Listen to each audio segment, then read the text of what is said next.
Olá, galera! Voltando aqui para falar agora sobre a prova de língua portuguesa e literatura. Quem me acompanha sabe que eu fiz um caderno e coloquei à venda, disponível lá na Hotmart, 100 questões sobre o livro Coração, Cabeça e Estômago.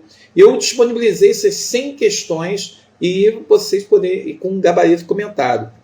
O que eu fico feliz é que quem fez o curso e olhando a prova hoje, várias questões que eu trabalhei, seja no projeto, seja nas 100 questões, havia questões aqui muito parecidas.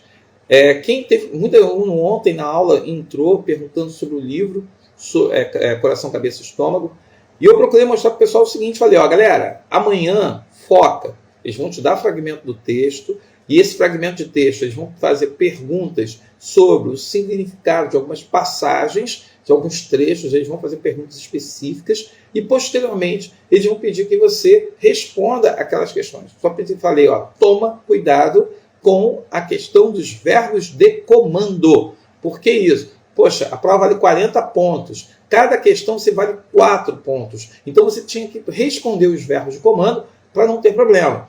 O primeiro texto da prova era preâmbulo, ou seja, é o texto que abre o livro. Nós tínhamos logo de cara que eles botaram eu acho que praticamente todo o capítulo do preâmbulo.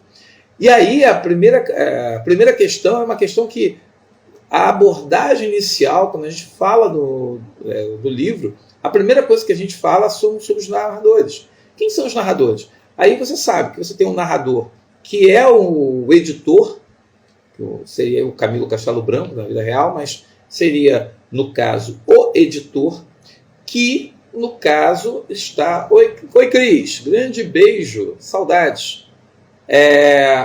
Nós temos aí em preâmbulo o quê? Nós temos a apresentação do editor, que ficou responsável de publicar a papelada que foram os romances, as narrativas deixadas pelo Silvestre. Então nós temos a narrativa de Silvestre e nós temos a narrativa feita pelo editor. Então são esses dois narradores. Então a primeira questão é uma questão que eu acho que todo candidato que fez aí, trabalhou o livro, ele vai justamente saber identificar que o Silvestre é o autor do quê? Ele é o autor da narrativa, dos amores que passa o coração, cabeça e estômago. E você tem o editor, que vai ser o sujeito que vai publicar e vai comentar partes desse livro. Logo, essa primeira questão era uma questão dada, era uma questão muito fácil. A segunda questão era uma questão que é de verbo, semântica do verbo, sentido do verbo. Eu avisei para todas as turmas, vai cair verbo. Você vai chegar domingo, você vai encontrar lá a questão de verbo. Então, foca nisso, presta atenção. E aí, eles botaram uma questão bem simples de verbo. Por que bem simples? Porque ele coloca lá, né, um filósofo não deve aceitar no seu vocabulário. Depois ele bota, um filósofo não aceita.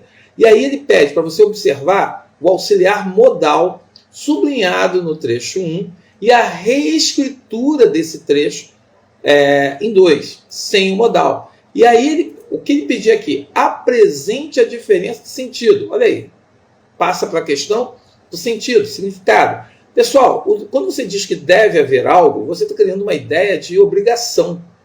Seria obrigatório acontecer algo. Quando ele tira o modal, fica apenas o quê? Uma ideia afirmativa, de aceitar ou não o seu vocabulário.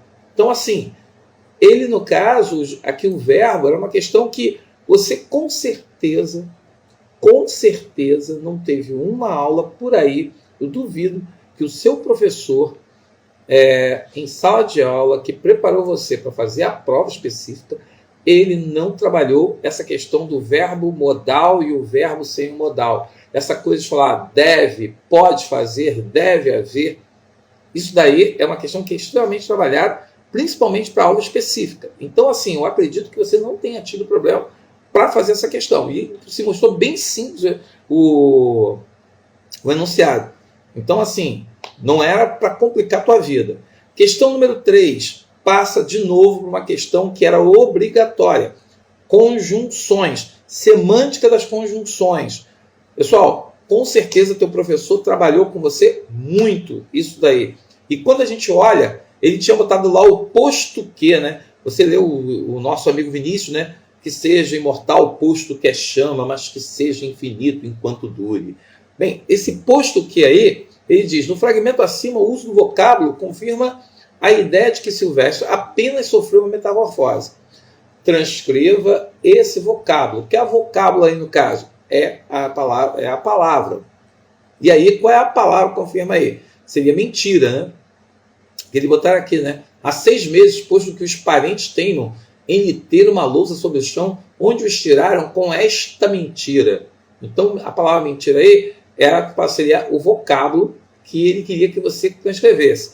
Depois, ele bota assim, em seguida, reescreva o trecho sublinhado, substituindo o conectivo posto que. Cara, posto que é concessão. Embora os parentes teimem, ainda que os parentes teimem, aí você tinha que tomar cuidado com o verbo. Porque até na aula, no aulão, eu falei, ó, quando se coloca um verbo, fala Caio, quando se usa a conjunção concessiva, eu sou obrigado a botar o verbo no modo subjuntivo. Então isso daí, ó, veja bem, você tinha aí uma questão que misturava semântica, coesão e verbo. 3 assuntos em um texto só. Oi, Clô, tudo bem? Fez a prova hoje? Foi bem? E aqui, ó, eu fiz essa questão no meu curso. Os alunos que fizeram o curso vão reconhecer. Eu fiz uma questão sobre deixação. E eu chamei a atenção deles sobre essa palavra. Eu falei justamente sobre o processo de formação de palavras no bloco. E aí eu falava sobre deixação, que aparentemente parece uma palavra inventada, mas ela é uma palavra dicionarizada. E o sufixo são quer dizer o ato de. Então ele pede, explica o sentido do termo deixação. Deixação é o ato de deixar. Então, assim, era uma resposta simples essa. E depois ele botou, nomeia ainda o processo de formação desse vocábulo. Qual é o processo aí? Beijo, manda um abraço para o João, Cris. Vamos ver se a gente consegue passar em Cabo Frio. E nomeie o processo de formação desse vocábulo. Pessoal, eu coloquei um sufixo na palavra. Se eu botei um sufixo, então você vai dizer que isso é o quê? Sufixação. Era muito simples essa questão. Cara, essa questão aqui, 4 pontos assim, para sambar na cara da sociedade. Eu falei ontem, busca as questões simples, busca as questões fáceis, não desperdice, não deixe questão em branco. Aluno não deixa a prova em branco. Ok? Obrigado, Cris. Aí você tem aqui essa questão 5, que eu também coloquei lá no curso. E eu coloquei essa questão e o cara falava sobre os papéis e papeladas. E aí você, quando lê o trecho, você vê que ele coloca essa questão aí, né? Que os credores queriam os papéis. Abraço, Clô. Ele queria, no caso, os papéis, porque os papéis eram, como o cara morreu deixando várias dívidas, então os credores queriam os papéis. Eu quero os papéis porque são algo de valor. E não aquela papelada, que seria um monte de papel sem valor. Algo ruim, algo pejorativo. Então o sufixo é usado aí como algo ruim. Então veja bem, você tinha aqui o editor e os credores silvestres tomam uns termos, papéis e papeladas com conotações diferentes. Ao aceitar a distinção como necessária, o editor assume um juízo de valor em relação à obra. Então veja bem, eu sei que papéis seria algo de valor e papelada, algo sem valor. Essa é a oposição. E indique como os credores, no caso aí, né, eles enxergam cada termo aí no caso. Quer dizer, no juízo de valor. Ele vai dizer que os credores querem, no caso, aquilo como algo que vai ter algum tipo de valor comercial, e o nosso amigo ele vai justamente perceber que o termo papelada tem essa conotação em referência à escrita literária.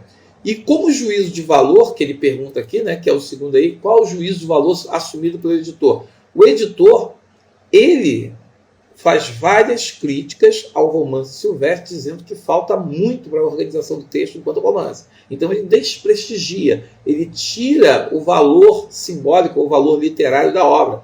Então essa questão aí era uma questão que ele abordava justamente isso. Qual era a referência? Ele era bom ou ruim? Era uma coisa que valesse a pena ou que não valesse a pena, né? Vamos assim dizer. E quando ele chega na questão 6, essa questão aqui eu achei muito boa. Muito boa essa questão. Tenho debaixo dos olhos, mal enxutos de saudade, 3 volumes escritos da mão do Silvestre. O primeiro da lauda, que serve de capa, tem a seguinte inscrição em letras maiúsculas: coração. O segundo, menos volumoso, diz cabeça. O título do terceiro, o maior volume, é estômago. Aí ele diz: as expressões sublinhadas descrevem o segundo e o terceiro volumes do romance. Relacione essas descrições com a caracterização de Silvestre ao longo da trajetória.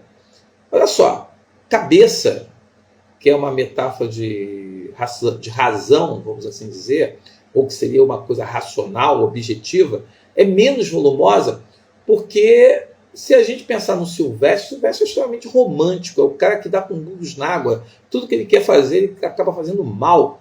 Então, ele não teve uma existência, ele teve uma existência mais pautada o quê? Movido pela emoção, pelo sentimento. E aí, isso aí acaba assumindo um caráter ruim, negativo. Um homem de pouca razão, de pouca inteligência. Mas se a gente parar para pensar que o estômago, ele diz que maior volume, aí no caso seria o estômago, diz que ele mostra que ele não foi bem sucedido no amor. Também não foi bem sucedido nem em Lisboa, nem em Porto, porque ele fracassou em tudo que ele quis fazer. E aí o que acontece? Ele se entrega aos prazeres do quê? Da comida, aos prazeres da mesa. Então isso aí, o mais volumoso, acaba sendo associado a essa questão justamente o quê? Que como ele fracassou tanto nas questões amorosas quanto nas questões intelectuais, ele se entregou àquilo que era a mesa, a comida. Por isso o estômago, ele diz que é mais volumoso. Já na questão número 7, aí no caso, entra o pronome, né? O uso do pronome. E aí ele bota: o meu noviciado passeio em Lisboa. Amei as primeiras 7 mulheres que vi e me viram. Aí no fragmento acima apresenta o indício da visão não convencional do amor presente no romance. Explique aí no caso a ideia. Veja bem, quando você lê um romance romântico, o homem ele ama uma mulher. É o amor primeiro, é o amor verdadeiro. E ele vai falar das 7 mulheres que ele amou. Então o personagem ele se mostra justamente o quê? Uma pessoa que ele foge da ideia de mulher ser uma coisa fiel. Ele foge daquela ideia romântica do homem que conhece uma mulher e vai ser fiel àquela mulher a toda a vida. Então ele se mostra que a personagem dele foge àquilo que era esperado. Então essa era a primeira questão que você tinha que responder e que a gente conversou muito. Explique também o objetivo discursivo do emprego do pronome, associando a ordem dos termos da primeira oração ao comportamento do personagem. Ora, eu tenho aí passeio. Esse o aí faz uma referência o quê? Veja só, o meu noviciado de amor, passeio. Esse o está fazendo referência a quê? Ao meu noviciado de amor. É uma questão de coesão aí. Ele retoma o que foi dito. E aí, no caso, o objetivo dele fazer isso é justamente o quê? É que essa expressão noviciado de amor representa a fase amorosa da vida do personagem. O tempo em que ele, justamente aí no caso, ele buscou vivenciar o amor que não aconteceu. E ele usa o pronome para retomar, no caso aí, essa ideia. Então, veja bem, é bem interessante a gente observar como que ele vai explicar ou como que ele vai trabalhar essa ideia nesse trecho aqui. E aí, a questão, ele pegou o texto inicial, que eu acho interessante, e pegou o final, o editor ao respeitável público. Ele pulou coração, cabeça, estômago e foi direto ao respeitável público, que é a parte em que ele vai falar sobre o final. E ontem, né, um aluno me perguntou: pô, Monteiro, Eles podem colocar soneto na prova e pedir para a gente explicar. Boa noite, Giovana, tudo bem? Pessoal, pode interagir, pode perguntar, pode falar, aqui no caso, ok? E eles deram um pulo. E aí eles foram lá no final. E aí eles pegaram aqui uma passagem que eles botam o seguinte: Silvestre acompanhou-me nos banhos de Póvoa e já dizia com todos os sintomas da caquexia, resultante da imobilidade e cansaço das molas digestivas. Retirou-se para a província logo que os primeiros banhos e as primeiras perdas ao jogo lhe molestaram o corpo e o espírito. De lá me escreveu, prognosticando o seu próximo fim. Nesta carta, prometia ao meu amigo legar-me os seus papéis com plena autorização de divulgá-los, se eu visse que podiam ser de proveito para a iniciação da mocidade. Bem, no processo de construção de um texto, os termos deslocados em início do período muitas vezes apresentam informação já conhecida do leitor, colaborando com a progressão temática. Identifique as expressões que fazem referência dos termos sublinhados no início do terceiro e quarto período. E aí você tem lá o de lá. Então veja, quando ele usa o de lá, ele está falando que o sujeito ele voltou para a província. E de lá da província ele escreveu. Então você tinha que escrever que a referência do de lá é a província. Quando ele botou nessa carta está falando justamente o quê? O me escreveu.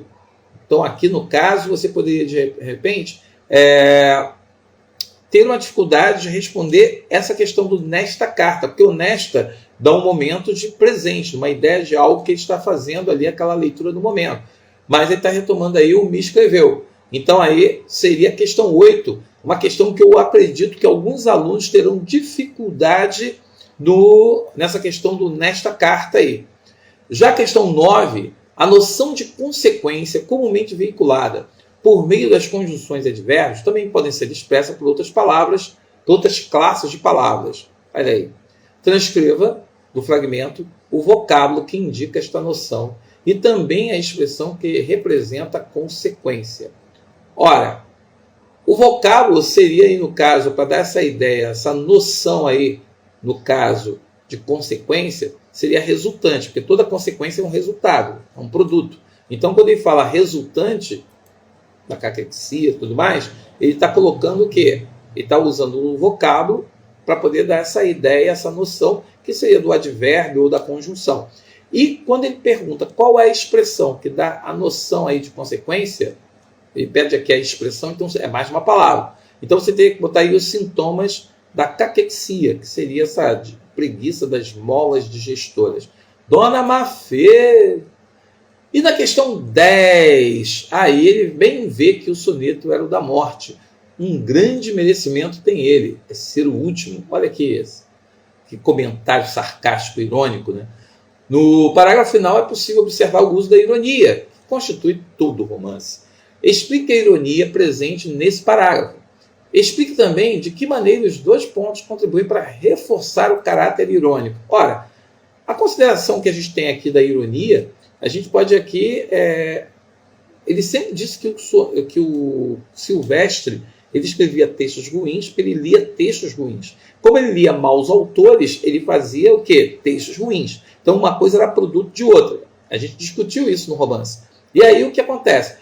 A ironia que está ali é porque o autor procura reforçar de que tem certeza que aquele é o último, né? Porque a qualidade dos sonetos deles é muito ruim. E graças a Deus é o último. Então dizer que o soneto é ser o último reforça a ideia da má qualidade, dos textos ruins. É mais um texto ruim que o Silvestre escreveu. E a pausa dos dois pontos aí, né, cria uma expectativa positiva em relação ao soneto, que ironicamente não se realiza. Quer dizer, o cara coloca para a gente antes dos dois pontos que um grande merecimento tem ele. Aí você espera uma informação do grande merecimento. E aí o cara coloca depois dos dois pontos. É ser o último. Ou seja, graças a Deus ele não vai escrever mais. Esse é o grande mérito do soneto. Então, assim, a prova de português e literatura, eu acho que a prova veio tranquila. Eu acho que a nota vai ser alta. A nota vai se contar. Lude! Quanto tempo, Lude? Saudades de você. Tudo bem? é muito importante que a gente pense, a prova, eu não gosto de prova fácil. Eu sempre falo isso com o aluno, porque prova fácil sobe muita nota e cria uma percepção que não é verdadeira. A prova, é claro, se o cara não leu o romance, se a pessoa não pegou o romance para ler, eu percebi isso, dando o projeto, que os alunos têm algumas dificuldades de compreensão de enunciado. Que bom, fico feliz, Lud, saudades. Eu vi o show da Alanis Morissette, lembrei de você e de como você é fã da Alanis Morissette. Engraçado como ex-alunos, a gente lembra de ex-alunos por detalhes, né? Eu me lembro que você falava que gostava muito de Alanis Morissette. E aí, voltando aqui, eu acho que a prova... Ih, caramba, que bom!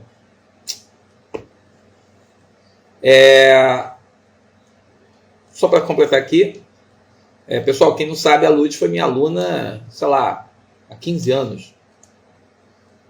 15 anos? 20 anos? Não sei. Muito tempo. Mas é uma aluna que a gente guarda no coração. Tá bom? Eco Grajaú. E aí o que acontece? A gente tem aqui uma prova que eu particularmente, eu fico sempre falando, eu não gosto de prova fácil. Eu gosto de prova que exige um pouco mais do candidato. Eu acho que a nota aqui, muitos alunos vão ficar próximos dos 40 pontos. E isso é bom? É bom. Mas também, assim, vai subir muita nota. Eu acredito que a redação vai ser o diferencial. Eu fiz um vídeo comentando redação, um vídeo anterior, e eu fiz esse agora comentando aqui a prova de português. Eu achei a prova de português tranquila, assim, para a prova específica está muito tranquila, e eu acredito que a média vai ficar muito alta. Então, assim, os bons alunos, quem estudou, quem meteu a cara, quem levou a sério. Boa noite, Kat. E aí, Kat, tudo bem? Que bom te ver aqui. Outra ex-aluna.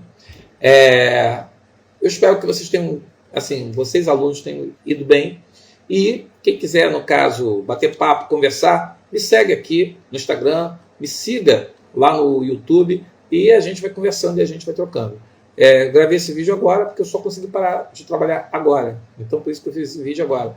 Então, espero que vocês tenham se dado bem, espero que vocês tenham um futuro maravilhoso. E agora, se você não já fez Enem, já fez o ERJ, agora descansa e agora é só esperar o resultado e torcer para que tudo bem venha. Opa, colega de trabalho. Parabéns. Mais uma aluna do GAP, professora de letras, professora aí no caso. Pô, você, Brenda, tem uma turminha boa, Ritiane, uma galera boa lá que fez letras. Pô, orgulho. Parabéns. Merece. Sucesso. Tá bom? Então, assim, galera, espero ter ajudado vocês com os vídeos, com os comentários. Esse vídeo aqui é o vídeo que eu finalizo o ERJ 2024 e agora eu fico na espera. Obrigado. Fico feliz quando vejo que alguns alunos têm esse caminho aí. Eu agora só desejo que você tenha um caminho de luz aí e muita sorte e muito sucesso. Tá bom? Grande beijo. Pessoal, eu termino aqui com esse vídeo tudo que é referente ao ERJ 2024. Menino Pijama Listrado e Coração, Cabeça e Estômago agora são coisas do passado. E eu agora estou na espera do futuro, que é a UERJ 2025, janeiro, sai a consulta pública. Veja, quem for fazer o UERJ no ano que vem, faça consulta, participe da consulta pública, porque você tem um papel fundamental na escolha dos livros. Tá bom? Grande beijo, grande abraço, sucesso a todos vocês e que Deus abençoe todos nós. Até lá, pessoal. Até a próxima. Tchau, Kat. Tchau, Lud. Grande beijo para vocês e muito obrigado pela audiência. Tchau, tchau.